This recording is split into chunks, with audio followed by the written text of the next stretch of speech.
Hi, I'm Zion. And I'm Jeanette. And you're watching Star News. For our first story today, we'll discuss a topic that's very prevalent in our society. Statistics show that over 300 million people worldwide suffer from depression, and even more suffer from mild to severe anxiety. And after doing research ourselves, we went and sent in our standard reporter, Cooper Stokes, to speak with a trusted advisor to see what they had to say on the matter. Thanks, Zion. I'm here with Miss Alvarado, one of the crisis counselors here at Mesquite. So tell me, what is anxiety and depression?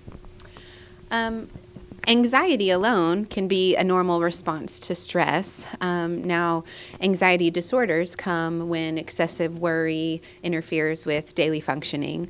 Same goes with depression. Sometimes we experience sadness, but when we have a depressed mood that persists over a period of time, it can become a concern, in addition to our team of counselors that are here. And so that's an increase in levels of support. In addition, a couple years ago, we opened up a family support center. It's actually right across the street from Mesquite High School, where we offer free counseling to students and families.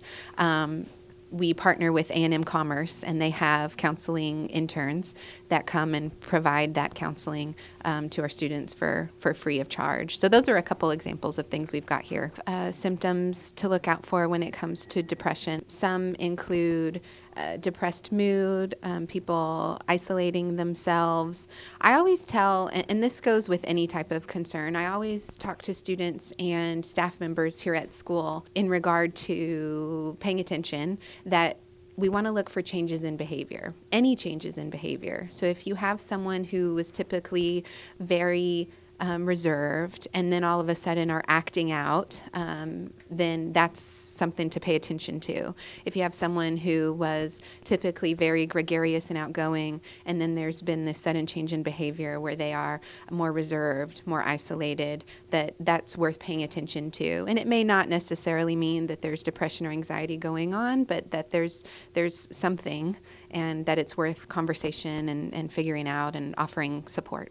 So the fact that my role even exists is relatively new over the last several years. A few years ago, there were only 2 crisis counselors or intervention counselors in the district, and they kind of split their time between high schools. And then 4 years ago, they decided to hire 1 at each campus. And now we're growing, where some high schools have 2, even in this age of over-connectedness and constant stimulation and social media and technology. It's really common for young people to walk around and feel like maybe no one is quite understanding, or that they're walking something alone. And I think it's just important that we have conversations like this, and that there's support available and people that care. And thank you so much. As you can see, this is no laughing matter. If your friend may have depression or anxiety, don't ignore the signs. Please get help right away and talk to a close friend or a trusted advisor that you know. Moving on to a more lighthearted topic, we touched base with NHS and the BPA organizations at Mesquite High School to see how they team up to give back to the community by the way of the Combo Challenge. Mesquite High School has been hosting the Combo Challenge since 1997. It started off as a competition versus North, and then North stopped doing it, and we've been doing it ever since till this day. Mesquite High School continues to do the BPA Challenge, Combo Challenge, is because every year we see it's growing.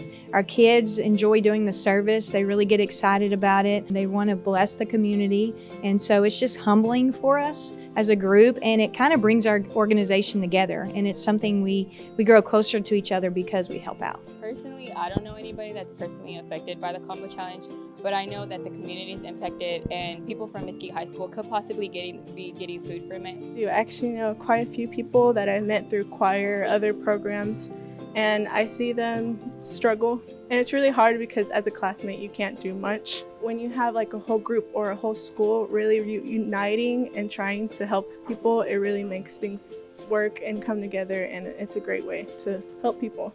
We're here as an organization to help the kids compete, but at the same time, we want to give to our community and help them learn to serve. I feel like the world would be a better place if we all just helped each other out.